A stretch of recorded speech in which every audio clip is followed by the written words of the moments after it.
ओम जगदाधार ओम जगदाधार सर्वदेष्टां धात्री नमः सर्वदेष्टां धात्रे नमः। ओम जगदाधार ओम जगदाधार सर्वदेष्टां धात्री नमः सर्वदेष्टां धात्रे नमः। ओम जगदाधार ओम जगदाधार सर्वदेष्टां धात्री नमः सर्वदेष्टां धात्रे नमः। सच्चिदानंद भगवान की जय।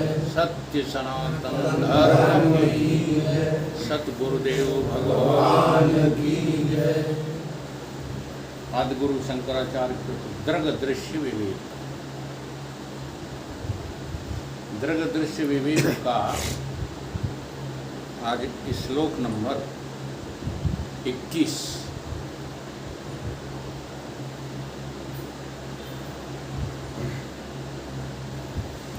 इस श्लोक में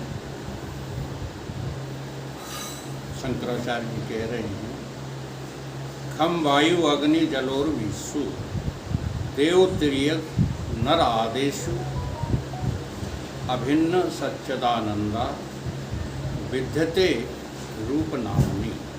अर्थात भावार्थ है, आकाश वायु अग्नि जल पृथ्वी देवता पशु मनुष्य आदि में जो सच्चिदानंद स्वरूप है वो कैसा है? अभिन्न है। और नाम रूप जो है वो सब भिन्न भिन्न है। जितने भी नाम लिए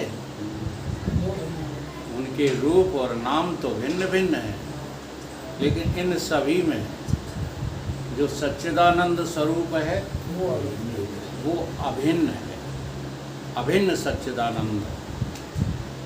अब इस बात को जो है कैसे समझा जाए? सभी में हमको सच्चिदानंद जो है देखना, मात्र कहना नहीं है, देखना है। हम में, तुम में, खड़ग खम में, जड़ चेतन सर्वत्र, यत्र तत्र जहाँ देखो वहाँ क्या देखो? अपना स्वरूप देखो, सच्चिदानंद देखो। जैसे जो है हमारे संतों ने हमेशा से देखा है। भाव न बनाओ, भाव बनाना अलग बात होती है और देखना अलग बात होती है। गीता में भगवान कृष्ण ने देखने के लिए कहा है, भाव बनाने के लिए नहीं कहा। विद्या विनय संपन्न ब्राह्मणों कहा, गौ अस्तनी सुनि च एव सुपाके च पंडित समदर्शना। ज्ञानी जन विद्या विनय संपन्न जो ज्ञानी है उसमें तो जो है देखते ही हैं सच्चिदानंद को। ज्ञानी जन, पंडित माने यहाँ ज्ञानी है। यहाँ पंडित का कोई दूसरा अर्थ नहीं है। पंडित समदर्शन, जिसको समदर्शन करना आता है वो कौन है?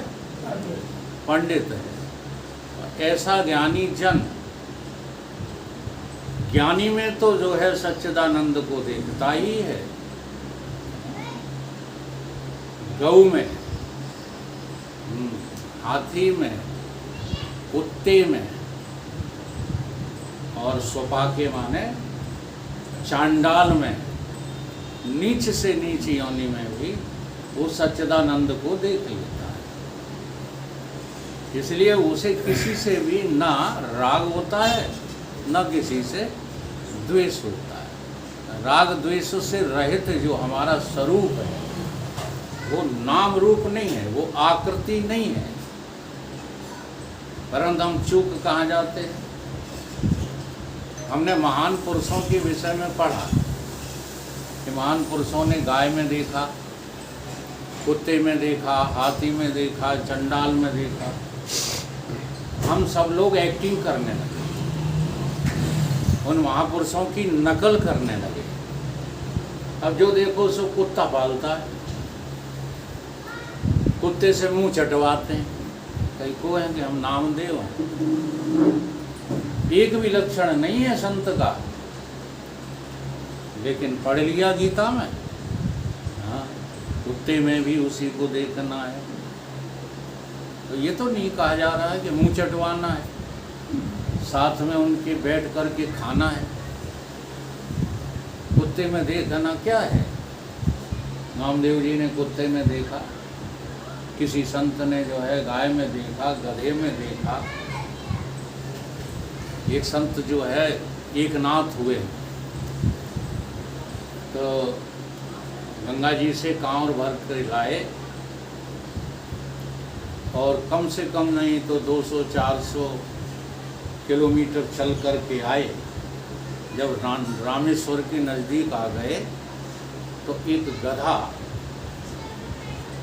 पड़ा जो है आहें भर रहा था। वो गर्मी का समय होगा, उसको पानी की आवश्यकता होगी। तो कांवर उतार के उन्होंने और गधे को पिलाना शुरू कर दिया गंगा जल। तो तमाम लोगों ने इस पर एतराज़ किया, क्योंकि और लोग भी वहाँ से गुजर रहे थे। उन्होंने कहा कैसा बेवकूफ़ इंसान है, 200-300 किलोमीटर निकल आया, अब रामेश्वरम थोड़ी सी दूर रह गए थे और इसने खंडित कर लिया अपना कांवर। कहने लगे अब थोड़ी सी दूर और थोड़ा सा मेहनत कर लेते, वहीं जाकर के चढ़ाते। तो एक नाथ जी ने जवाब दिया कि तुम तो जाकर के ऊपर से चढ़ाओगे, मैंने तो भोले बाबा को पिला ही दिया। क्या कर दिया? पिला ही दिया। अब गधा नहीं दिख रहा उनको, कौन दिख रहा है? चिदानंदमय। हाँ, सच्चिदानंद दिख रहा है। और हम लोग नाम रूप सहित देखते हैं। जब नाम रूप उपाधि सहित तुम जो है देखोगे तो कभी देख ही नहीं पाओगे सच्चिदानंद को। एक स्थान नहीं देख पाओगे, यत्र तत्र सर्वत्र देखना तो बड़ा मुश्किल है। मंदिर में नहीं देख पाते हो, इसलिए कौर लेके मुंह में जो है ठूंसते रहते हो। हैं? अगर तुम्हें सच्चिदानंद वहाँ दिख रहे हैं तो ठूंसने की क्या जरूरत? एक जो है महिला संत हुई हैं, अभी अधिक दिन नहीं हुए उनका शरीर छूटे। परम पूजनीय आनंद मूर्ति माँ, शरीर छूट गया उनका, जो परम पूज्य अखंडानंद जी की शिष्या थी। वृंदावन वाले पूजनीय अखंडानंद जी की शिष्या थी। ये जो मैं नाम ले रहे हैं बड़े विद्वान और ज्ञानी संत हैं। ये अपने युग पुरुष जी जैसे, रामानंद जी जैसे ही संत थे। अखंडानंद जी वृंदावन वाले, उनका साहित्य पढ़िए आप, वेदांत में निपुण हो जाओगे उनका साहित्य पढ़े। इतना अच्छा साहित्य पढ़ भी रहे हैं बहुत लोग। तो एक भक्त आया, उसने 1 किलो लडुआ दिए कि गुरुजी आप गिरिराज जी पे जा रहे हो? तो आनंद मूर्ति बोले हाँ जा तो रहे हैं, तो हमारा प्रसाद जो है गिरिराज जी को भोग लगा देना। लाओ, डब्बा खोला उन्होंने, 1 लडुआ उठा खा लिया। भक्त नाराज हो गया कि गुरुजी भी अजीब है, हमने तो गुरुजी आपके लिए नहीं दिया था, गिरिराज जी के लिए दिया था। तो गुरुजी क्या कहते हैं, हमने भी अपने लिए थोड़ी लिया था, गिरिराज जी को ही तो लिया था। कि कहाँ लिया, आप तो खा गए। नहीं, हमने कहाँ खाया, हमारे गिरिराज जी ने खाया। तो कहाँ है गिरिराज जी? हैं? अब जब देखना नहीं आता, नाम रूप को तुम जो है समेट करके देखते हो, तो भले जो है यहाँ तक कह दिया विरंच सब गुरु बिनु भवनिध तरे न कोई, चाहे विरंच शंकर सम। शंकर जी के साथ रहती हैं सती जी। हाँ? तुम भी तो गुरु के साथ ही तो रहते हो, लेकिन सहूर तो आ नहीं पा रहा। सती जी को था सहूर, अब देखो एक ही साथ बात दोनों हुई है। देखने का ढंग है सच्चिदानंद को, कौन देखना जानता है कौन नहीं जानता है, ये तुम्हारी ही जो है अंतर्दृष्टि से पता लग जाता है कि तुम क्या देख रहे हो। तो जैसे ही राम जी सामने आए रोते हुए, लता पत्राओं से पूछते हुए, शंकर जी के सामने पड़े, तुरंत सिर झुक गया। सिर झुक गया कि नहीं? और क्या बोले? जय सच्चिदानंद दिनेशा, बोले कि नहीं बोले? अब ये सुनकर के जो है सती के कान खड़े हो, उन्होंने कही ये राजा दशरथ के जो है लड़के वो मारे मारे घूम रहे हैं, इनकी जो है औरत खो गई है और हमारे पतिदेव साक्षात जो है परमपिता परमेश्वर का ही स्वरूप है, वो ये इनको नमन कर रहे। ये तो बड़ा गजब हो गया। तो उन्होंने नमन नहीं किया, कुदृष्टि से देखा उन्हें। जब कुदृष्टि से देखा तो पतन हो गया। शंकर जी से बातचीत की, कुदृष्टि से तो ही की कि आप क्यों इनको नमस्कार कर रहे हैं? उन्होंने कहा कि देखो देवी, सच्चिदानंद स्वरूप ही हैं ये, साक्षात जो है हाँ भगवत हैं, भगवान ही हैं ये। मैं नहीं मानती तो कोई परीक्षा ले लो, नहीं मानती है तो वो जो कुछ भी कथा हो। हमारे कहने का मतलब है कि तुम भी जो है किस तरह से देखते हो सामने वाले को, स्वार्थमयी दृष्टि से देखते हो या सच्चिदानंद दृष्टि से देखते हो। जब सामने सामने नमस्कार होता है किसी से तो किस किस ख्यालों में तुम डूबे रहते हो?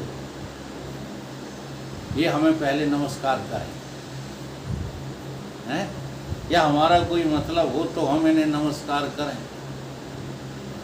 नमस्कार करते समय तुम क्या देख क्या रहे हो? तो देखने की कला कब आती है? जब तुम अपने में देख लेते हो। यह तुम सच्चिदानंद हो तो सामने वाला उससे कम नहीं है। तुम जिस भाव में जी रहे हो सामने वाले को उसी भाव में देख पाओगे।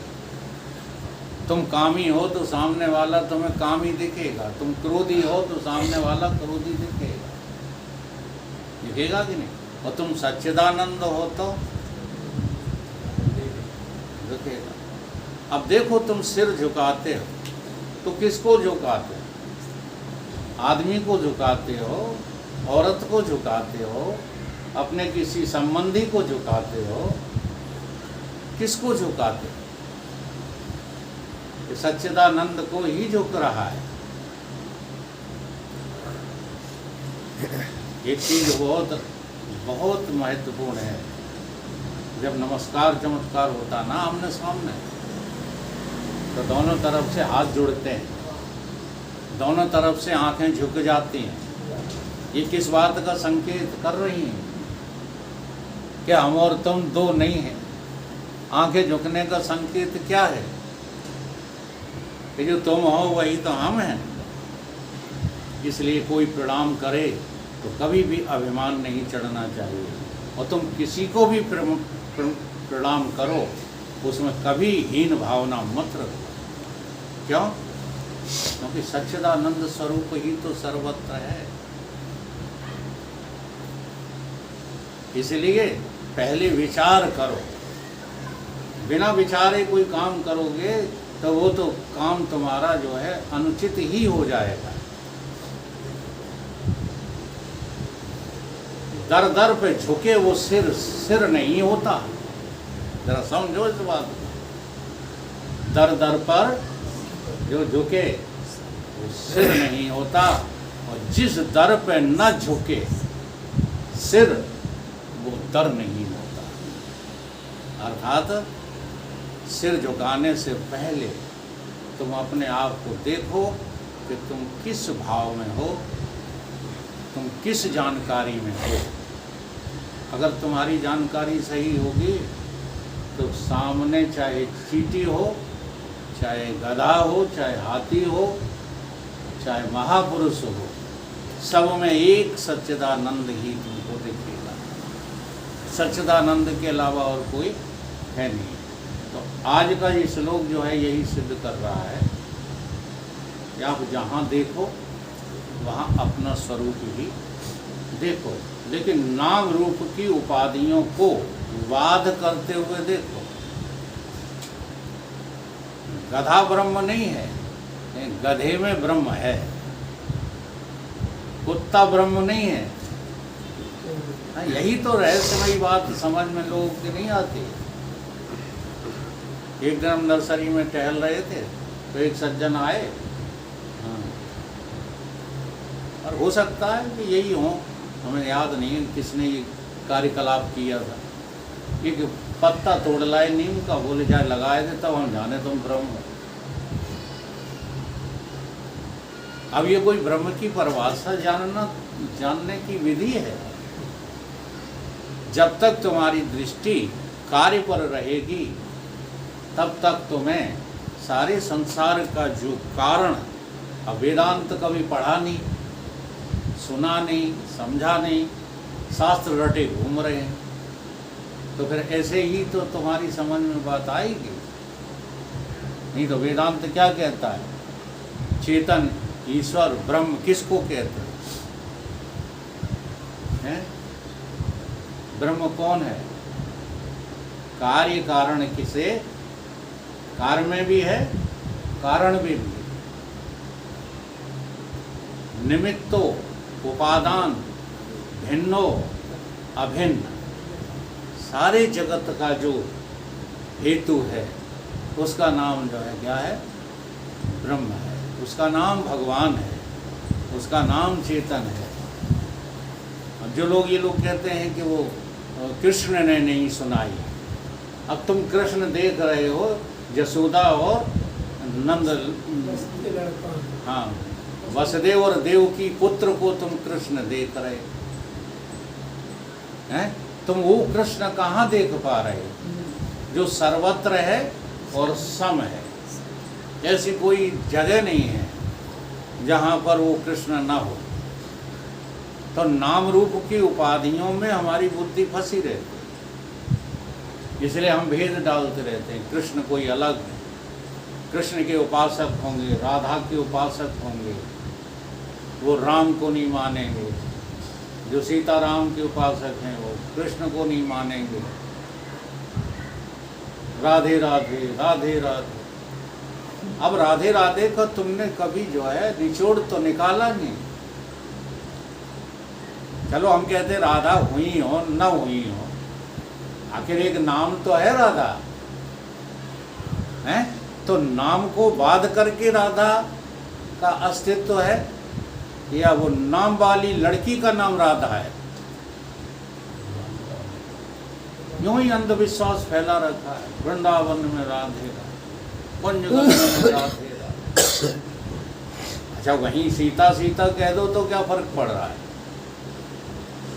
जवानी जमा खर्चे ही तो है। तो नाम रूप बाध करने योग्य होते हैं, नाम रूप सत्य नहीं होते। जो नाम रूपों में उलझ जाते हैं वो स्वरूप का शोधन नहीं करता। तो आज का जो ये श्लोक है वो यही कह रहा है कि जितने भी नाम रूप हैं सब भिन्न भिन्न होते हुए भी उसमें अभिन्न एक सच्चिदानंद तत्व ही विद्यमान है। इसके अलावा और कोई उसमें है ही नहीं।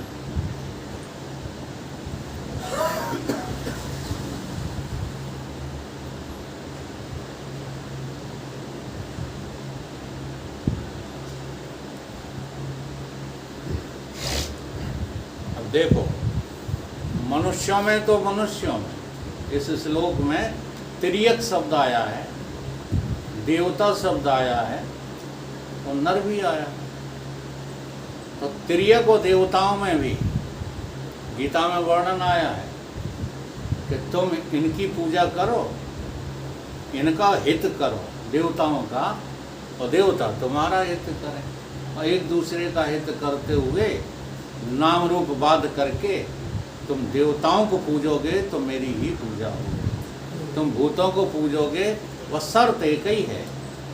अगर भूत को भी पूजने में कोई बुराई बात नहीं, कहीं चबूतरा बना किसी भूत का तो तुम जा कर के प्रणाम करो, लेकिन क्यों करो? क्योंकि यहाँ भी सच्चिदानंद विद्यमान ही है। तब वो पूजा कहते हैं भगवान मेरी ही होगी, ये रहस्य है। ये नहीं कह रहे कि देवकी पुत्र जो है कृष्ण की होगी, वो मैं जिसको कह रहे हैं वही तुम्हारा भी मैं है।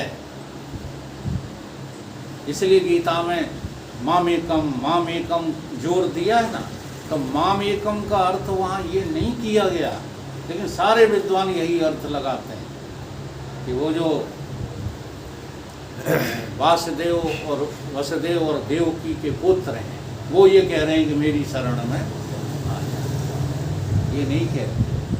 मामेकम का अर्थ ये है कि शुद्ध सच्चिदानंद स्वरूप ही इस सारे संसार में व्यापक है और कोई दूसरी सत्ता है ही नहीं। ये है शरण में आना। और वो सत्ता तू करके भी जो है व्यापक नहीं है, वह करके भी व्यापक नहीं है, यह करके भी व्यापक नहीं है। जब व्यापक है तो मैं ही व्यापक है। मैं के अलावा और कोई दूसरा शब्द लागू हो ही नहीं सकता। अगर तुम देख रहे हो, देखो प्रैक्टिकल करके देखो, हम कहते हैं कि तुम ब्रह्म हो, तो हमारा लक्ष्य क्या है? ब्रजेंद्र का शरीर ब्रह्म है,